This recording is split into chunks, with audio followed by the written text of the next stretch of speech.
चलिए जी अगले वाले क्वेश्चन पे चलते हैं। Let S be the reflection of a point Q with respect to the plane given by R vector is equal to minus times T plus P into I cap T into J cap 1 plus P into K cap where T P are real parameter and I cap J cap K cap are the unit vectors along the three position ये दिया हुआ है। if the position vector of q and s is this okay। पहला चीज तो है ना यार, यहां से अपन ये पता कर लेते हैं कि ये प्लेन किस टाइप का है। आर वेक्टर इक्वल टू दिया हुआ है minus times T plus P into I cap T into J cap plus में 1 प्लस पी इंटू के केफ। यहां साफ साफ लिखा हुआ है कि t और p का कोई भी रियल पैरामीटर अपन पुट कर सकते हैं।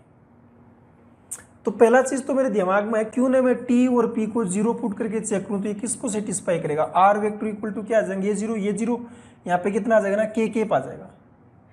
ठीक है, t का वैल्यू 0 पुट कर दो, p का वैल्यू क्या पुट कर दो ना 0 पुट किया, p का वैल्यू -1 पुट किया है ना, ये 1 i के बनाने के लिए। तो ये r vector is equal to कितना आ जाएगा ना, t का वैल्यू 0 करेंगे तो ये, और p का वैल्यू -1 पुट किया तो -1 मतलब ये आई केफ आ गया। ये तो 0 ही पुट कर दिया आपने, और p -1 पुट किया तो ये भी 0 आ गया ना, ये आई केफ आ गया। ओके, t को अगर मैं 1 पुट करूं और p को अगर मैं -1 पुट करूं है ना, तो भी आपका हो जाएगा ये -1 पुट करने पे और ये 1 पुट। ठीक है, तो t आपने ये पुट किया तो ये तो क्या हो जाएगा ना 1 -1, ये तो 0 आ गया, और ये कितना आ जाएगा ना 1 पुट करने पे आर वेक्टर इक्वल टू कितना आ गया ना, जे आ गया, और p को पुट किया -1 तो ये आपका 0 बन गया। तो ये बन के आ गया आई केफ जे केफ के केफ। इसका मतलब ये जो प्लेन है किस किस पॉइंट से पास करे, तो 0,0,1 से, इसका मतलब 1,0,0 से, इसका मतलब 0,1,0 से। तो तेरा सिंपल सा प्लेन हो गया, मतलब x + y + z is equal to 1 ये लिख सकते हैं।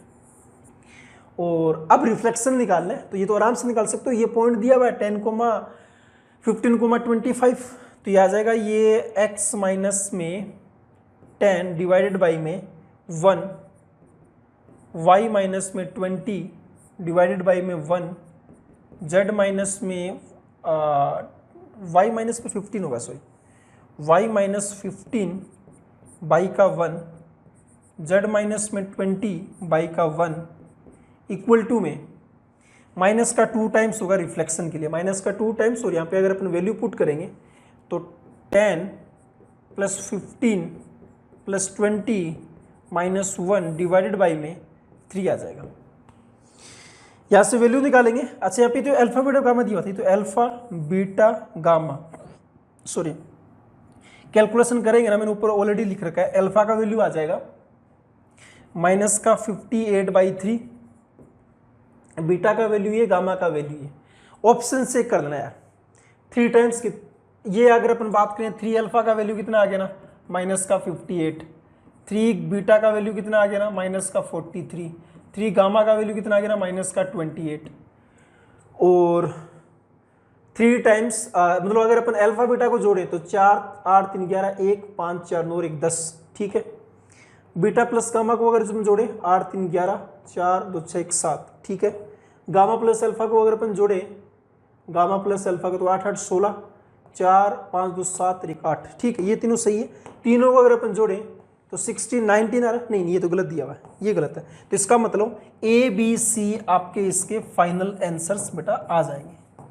इसके क्या आ जाएंगे answers, A, B, C final answers आ जाएंगे। चलिए जी अगले वाले क्वेश्चंस पे चलते हैं।